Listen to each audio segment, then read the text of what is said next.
Yeah, standing against idolatry in our land. Get your seatbelts on.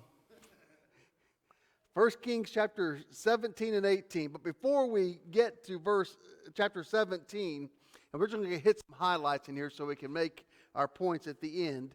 I want you to see in 1 Kings 16, look at verse 30. We're talking about Ahab, this new king over Israel. He did evil in the sight of the Lord, this is 16:30, more than any who were before him. Now stop and think about that. How would you like that said about you? There's Alice. I've never met Alice before, but here she is, this woman, and she did evil more than any woman before her. That would be bad, wouldn't it? And Alice is never going to like me again after that. I should have used you as a positive. I should have used Jerry. That's what I do at Forest Hill. I always use Jerry for negative illustrations, but should have used Jerry on that. But how would you like that said about you as this king? I mean, this is the type of king he was. But look at verse 33, and it tells you about him. And Ahab made a wooden image. Ahab did more to provoke the Lord God of Israel to anger than all the kings of Israel who were before him.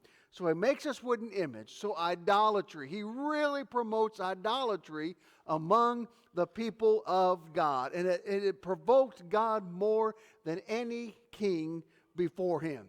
This is when Elijah comes on the scene. Let me just tell you a little bit of Elijah. I won't go into it. You have it in your book there.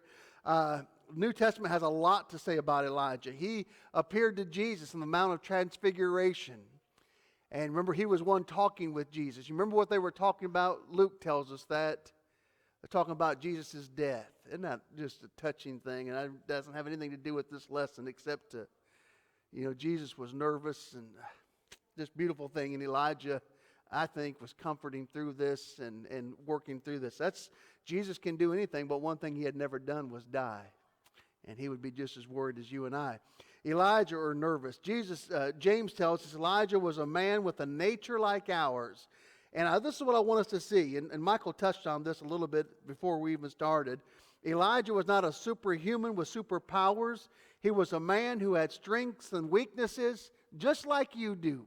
There's things that are about you that are your strengths. God made you with certain strengths that I don't have, that I'll never have. As much as I try to get them, you have some natural things that are just better than what I'll ever have, and you have some weaknesses that I don't have. And the opposite of that is true as well. But here's Elijah. Now, I can improve myself, and I'm not saying that, but you've got some God-given things. But Elijah was just a natural man. He wasn't a superhuman. He was just like you and me. We get these images of the great Bible characters, and we try to make them superheroes. Elijah wasn't like that. You're going to see he was depressed. He was scared. But he did some awesome things as well, just like you do in your life, don't you? Don't you have times when you think, man, I did good. I did really well today.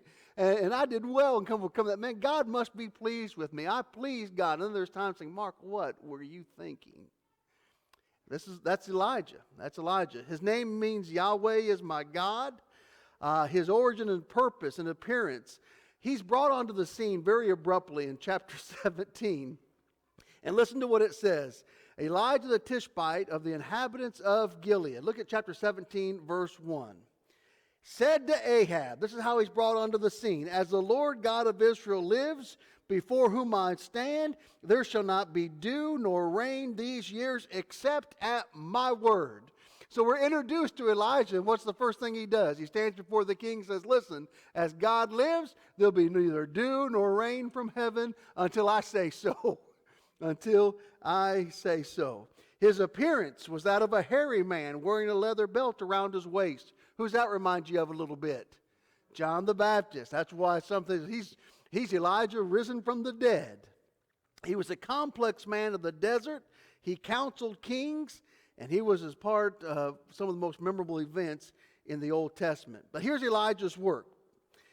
His initial confrontation, as we just said, he brought onto the scene, and immediately in a dramatic fashion, you see his immediate purpose and his overall purpose seen in this very first verse.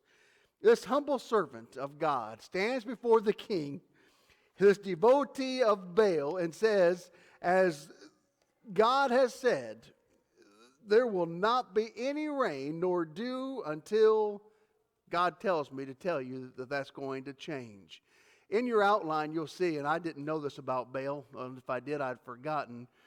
Baal was hailed as the rider of the clouds, and lightning and dew are said to be his wife and daughters.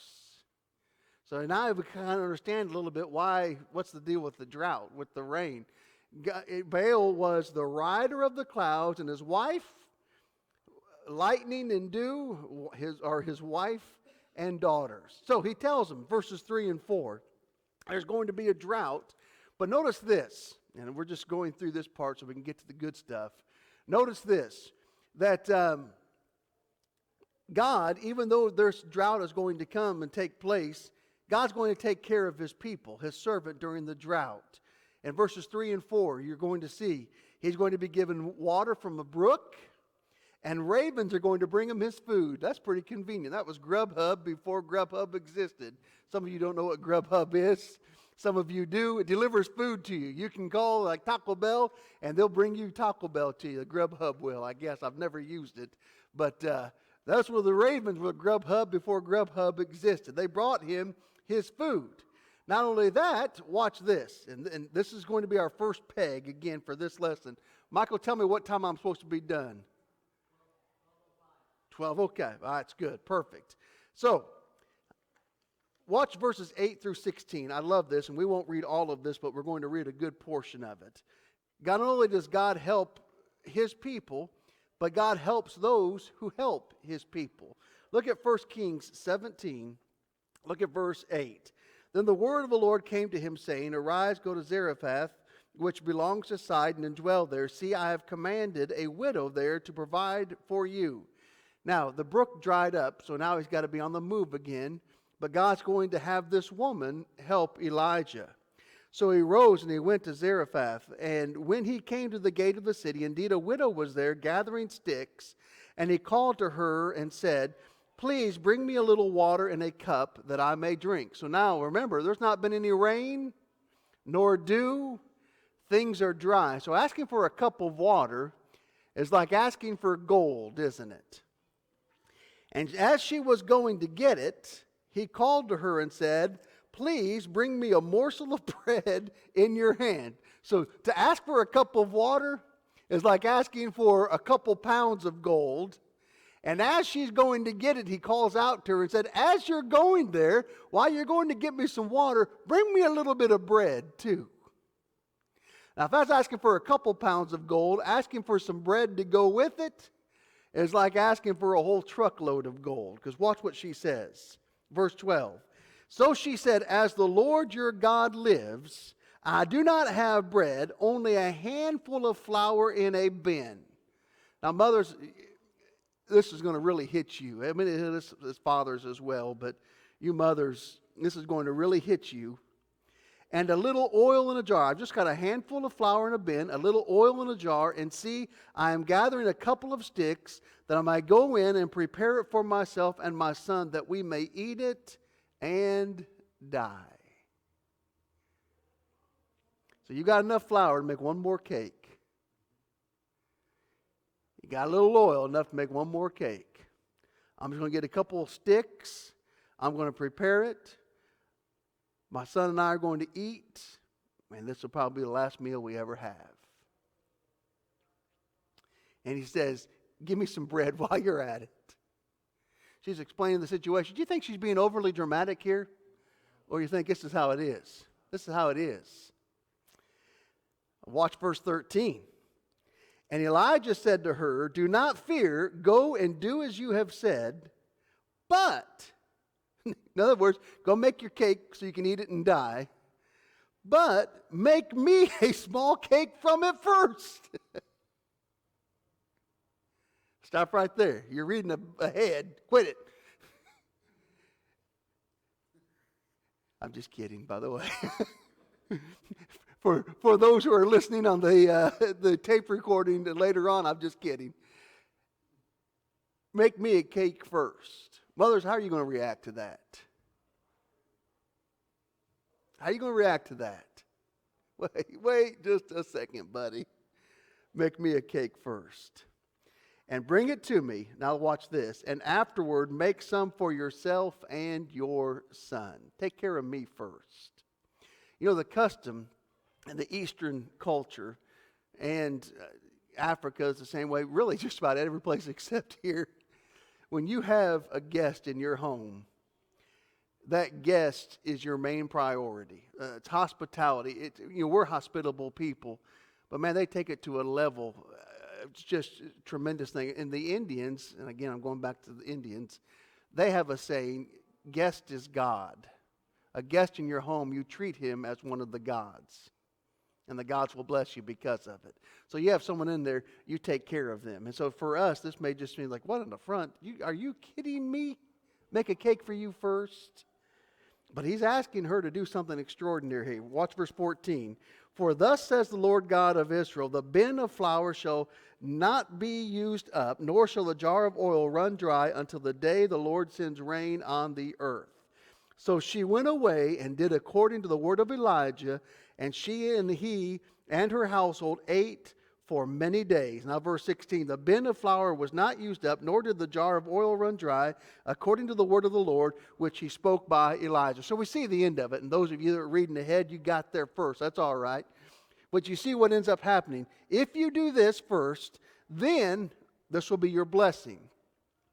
And so we look at, well, of course she's going to do it if it'll never run dry and everything. But yeah, but when would that happen?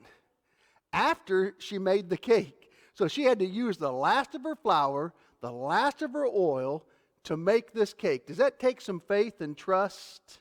Absolutely it did. Absolutely it did. She was blessed for it, but those blessings didn't come until after she had already used the cake. I would have liked to have said, all right, Elijah, let's renegotiate here a little bit. Why don't you fill the bin of flour first, fill the jar of oil first, and then I'll be happy to make you a cake.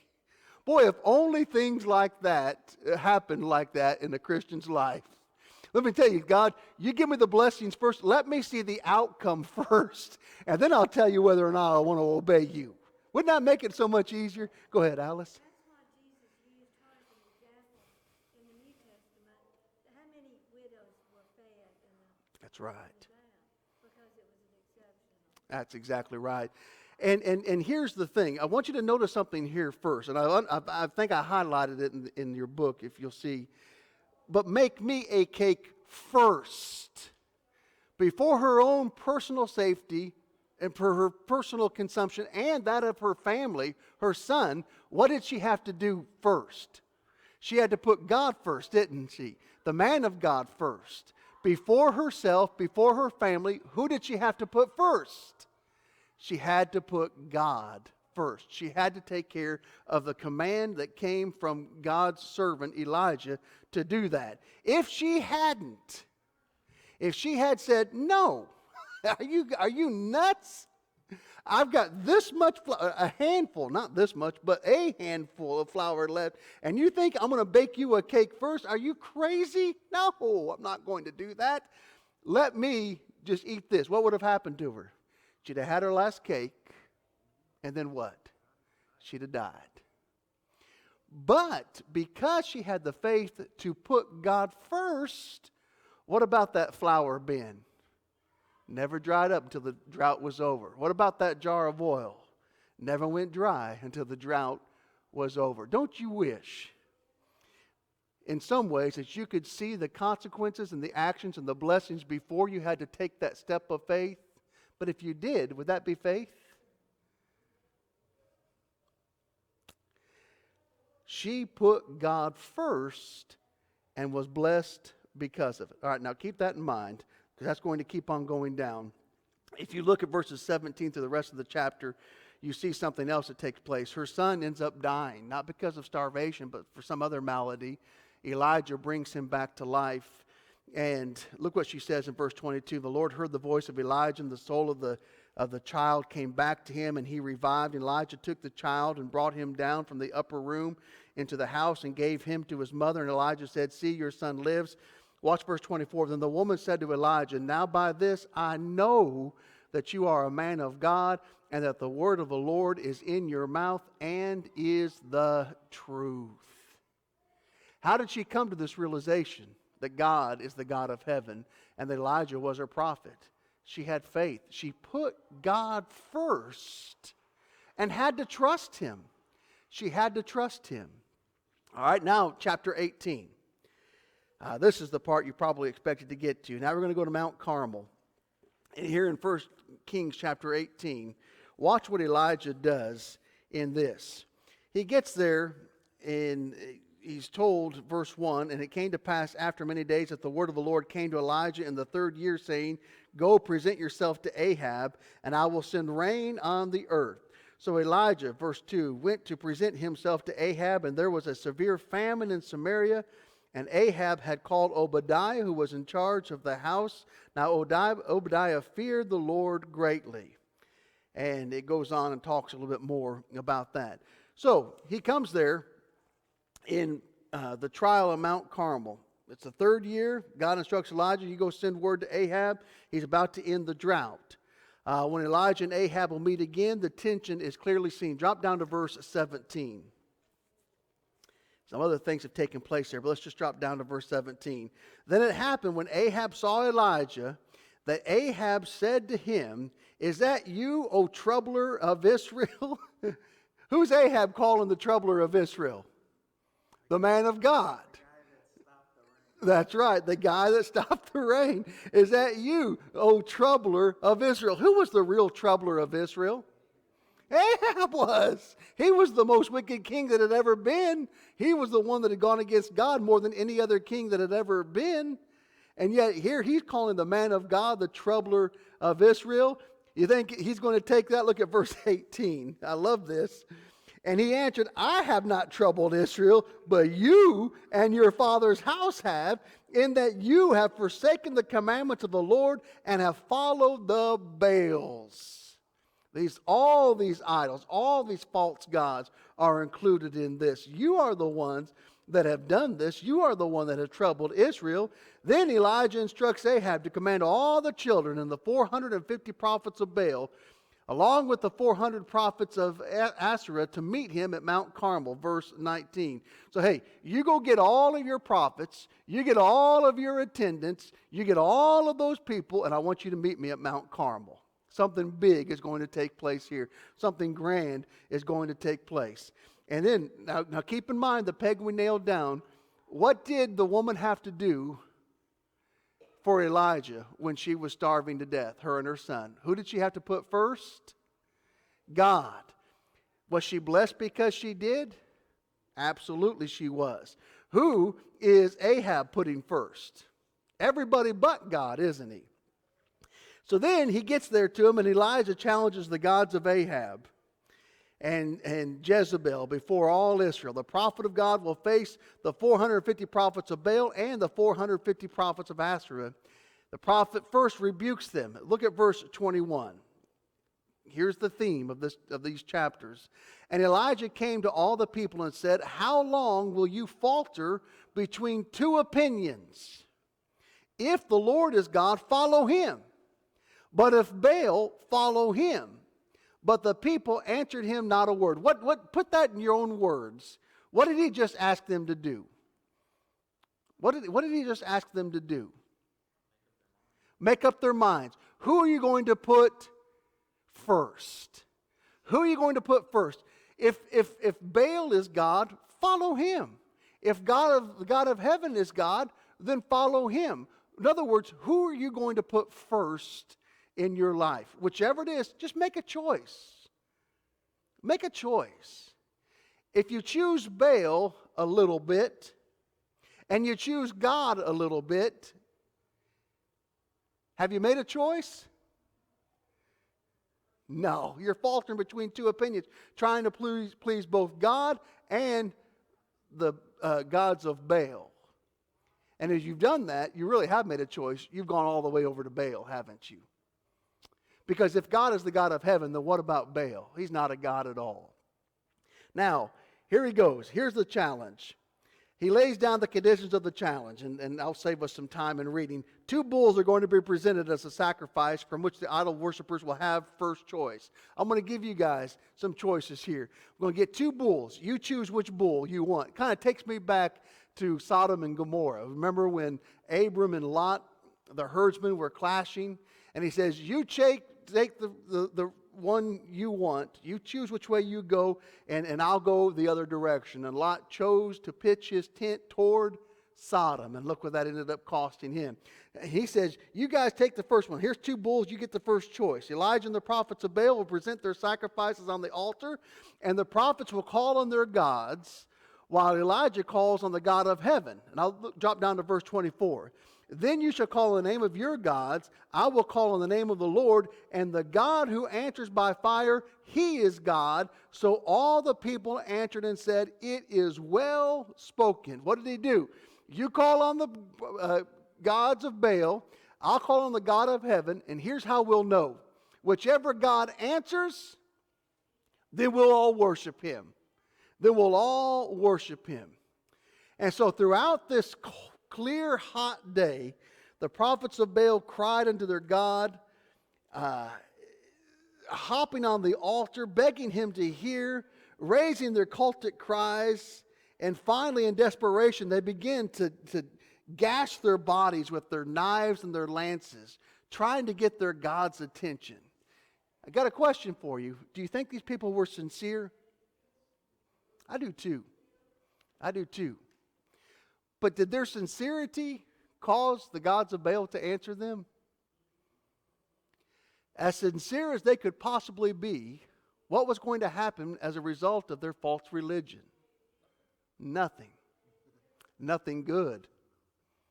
Nothing good. And I believe these are sincere. I mean, if I had a person say, I believe so much, let me cut myself to show you just how much I believe. Didn't do any good. And then look at verses 27 and 28. And so it was at noon that Elijah mocked them and said, cry aloud, for he is a god. Either he is meditating or he is busy, or he is on a journey, or perhaps he is sleeping and must be awakened. So they cried aloud and cut themselves, as was their custom, with knives and lances until their blood gushed out on them. So what's Elijah say? Incidentally, this is something that I think it makes a good point.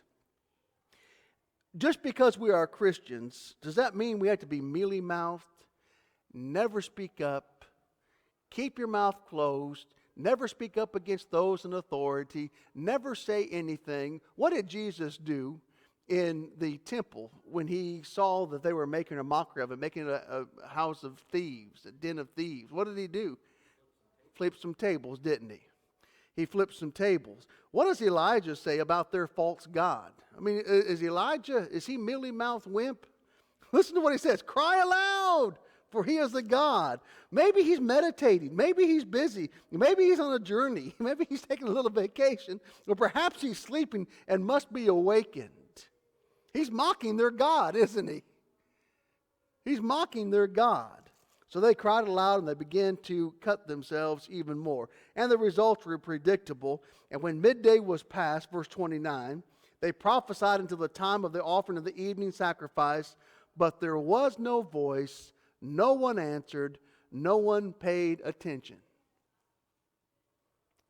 What is going to be the end of idolatry?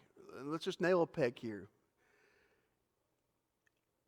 If I seek the satisfaction that only God can give in any other way, and I'm seeking for that fulfillment, I'm seeking to have that longing that's in my heart filled with something, whatever I follow to try to fill that hole that's there, when I get to as far as I can possibly go chasing after that, what's going to be the result?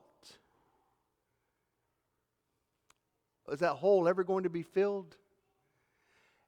And as miserable as I was here at the starting point, am I going to be happier at the conclusion or more miserable? It's going to be more miserable. Ask Solomon that. in Ecclesiastes. That's his whole point, isn't it?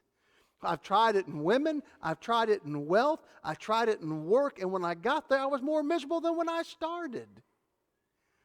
And we're going to talk about what idols we chase after here at the conclusion. But let's just nail something here.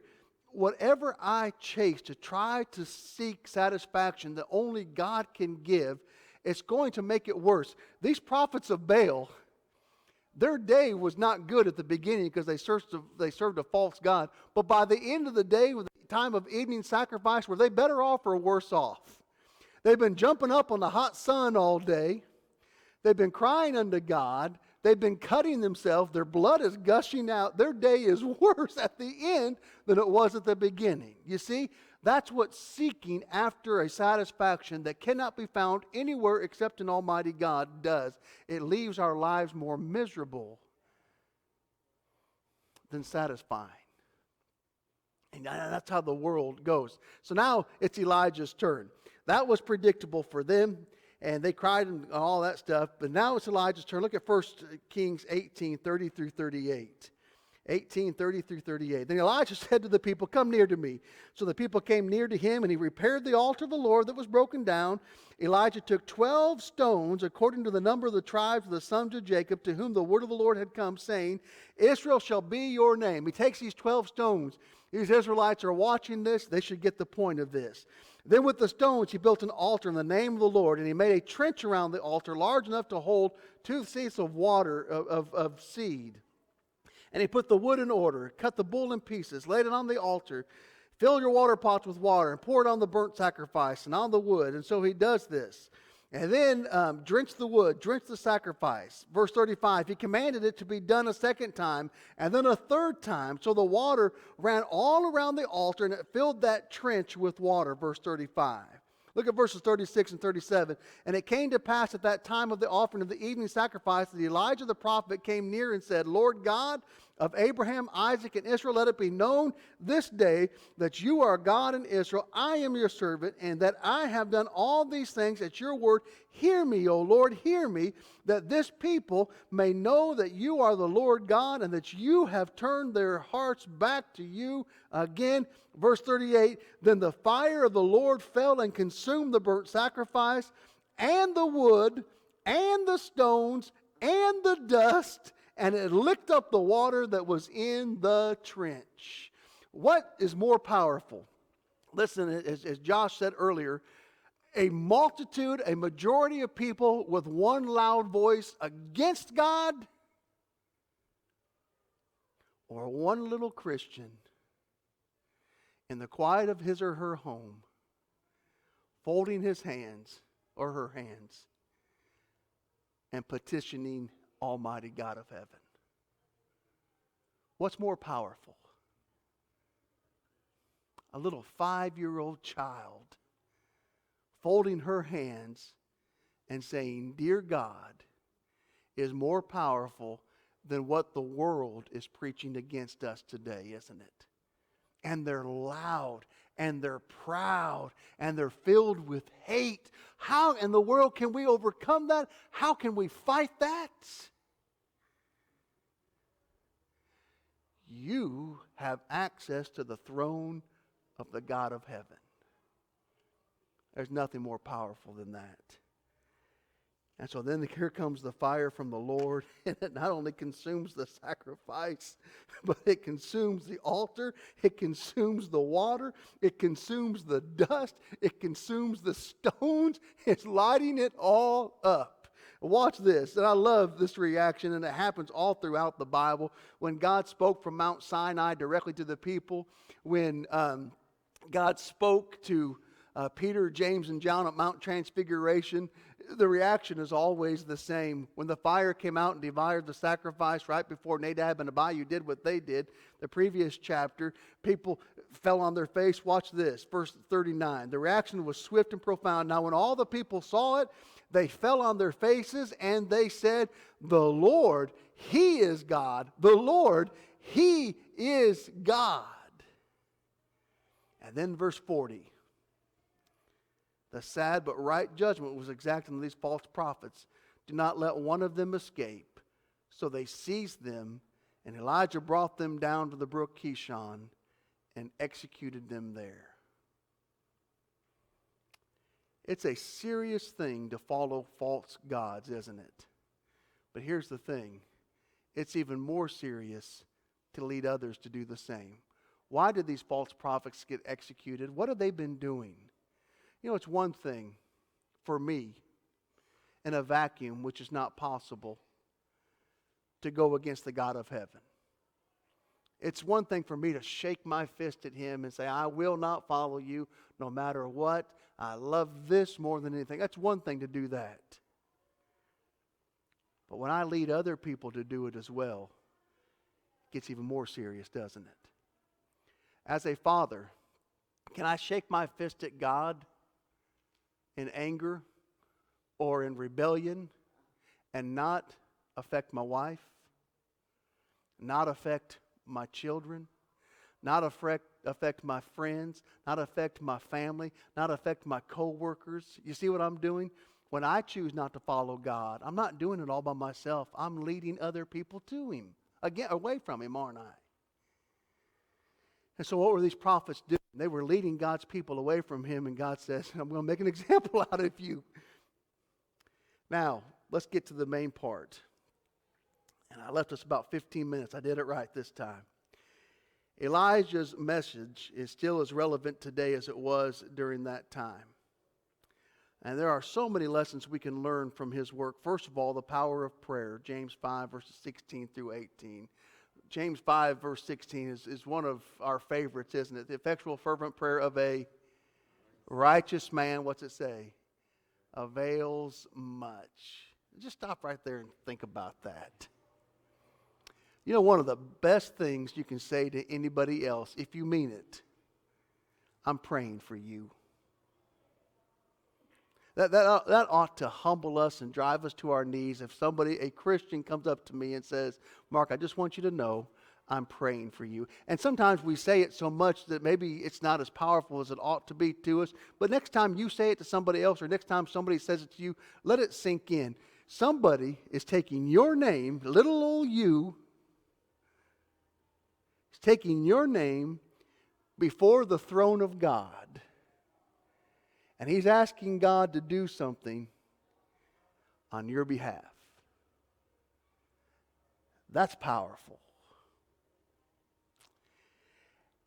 That's the first thing that we can learn, the power of prayer. I'm going to pray for 3 years. Nothing's going to happen. No rain or anything like that. Number 2, the providence and provision of God. Question. Will God take care of you if you're a child of His? Now, we all say yes. And don't answer this one out loud. But ask yourself, do you really, truly, truly believe that? Because what you're doing here is this. You're having to do exactly what that woman did. I truly am. Am I truly trusting that if I put God first before anything else, that He'll take care of me? Do I truly believe that? If I were in that woman's position, would I still believe that? Now that's a drastic thing, and it's a beautiful story, and it's a powerful story. But you know, those things like that happen, I mean, not in the same way, but really happen to us on a daily basis. Every day we're faced with, what will I do first? Will I put God first, or will I put something else ahead of Him? Is my faith truly in Him? We understand the need for commitment, the challenge of discouragement, the consequence of sin, the hope for the righteous. But for this lesson, what we want to focus on is in verse 21. How long will you falter between two opinions? If the Lord is God, follow Him, but if Baal, follow him.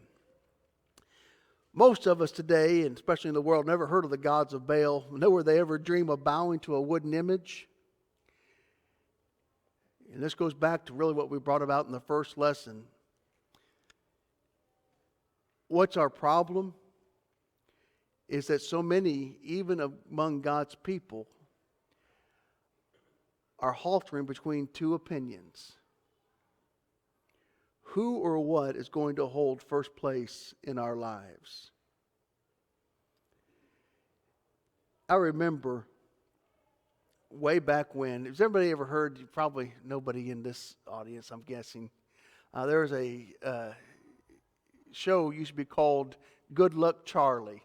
Josh might remember it. I don't know, he might have been young enough to where he remembered it being on. Good Luck Charlie. It was a cute show.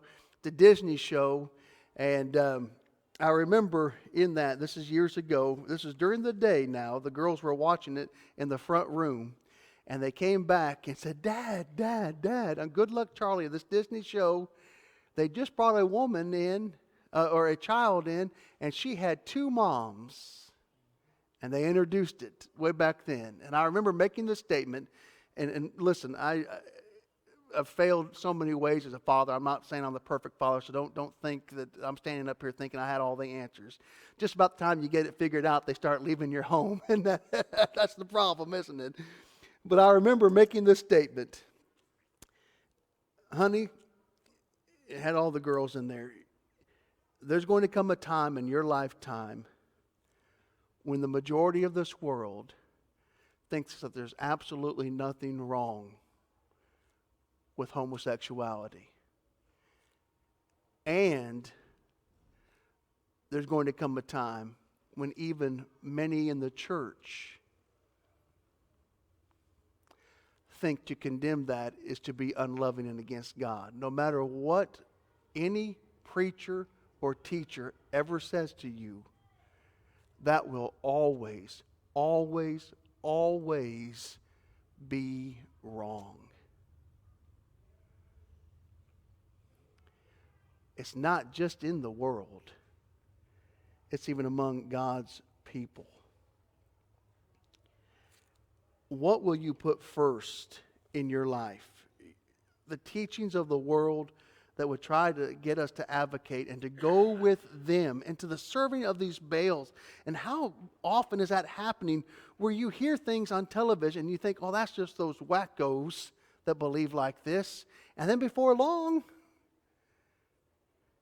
you hear it even from within the church.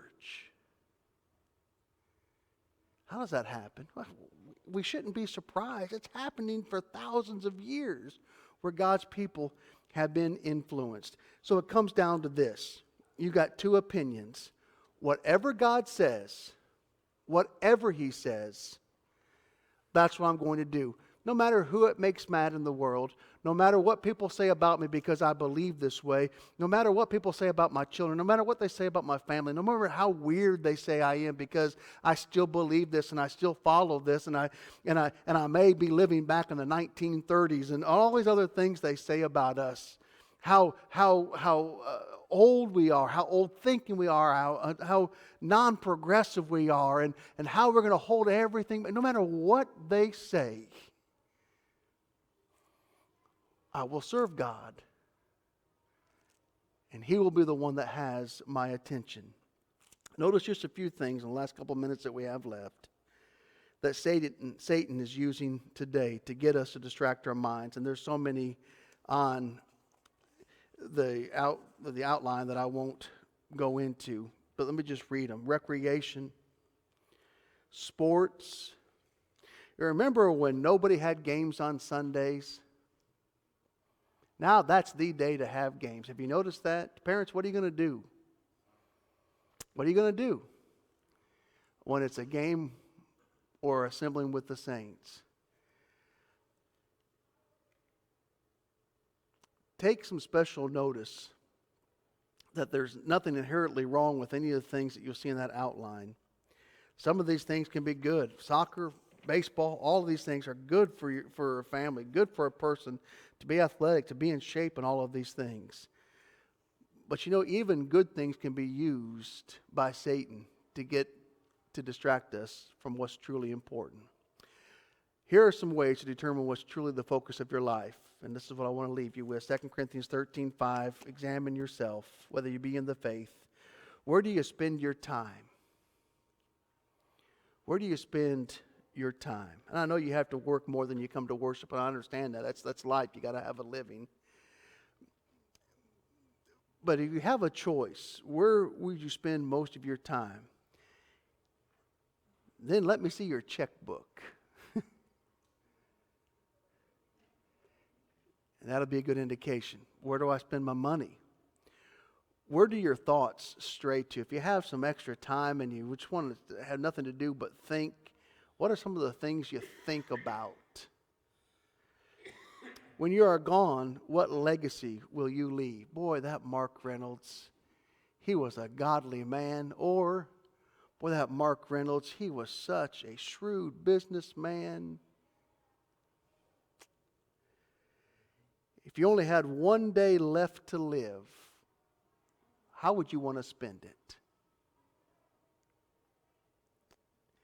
What area of your life do you neglect the most? And then this last one, when was the last time you were truly happy?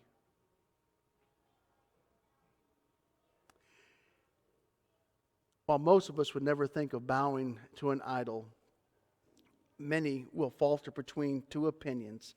Develop a plan that will help you get God back to the center of your attention, the focus of your life. How long will you falter between two opinions? Appreciate this time so much. I have loved being here, loved getting to meet you all. Heard a lot about the Somerville Church of Christ, and it's good to finally be able to meet you. You're just as good as what I've heard that you were. That's pretty good, too. I love you all. If we can ever do anything to help you, please let us know.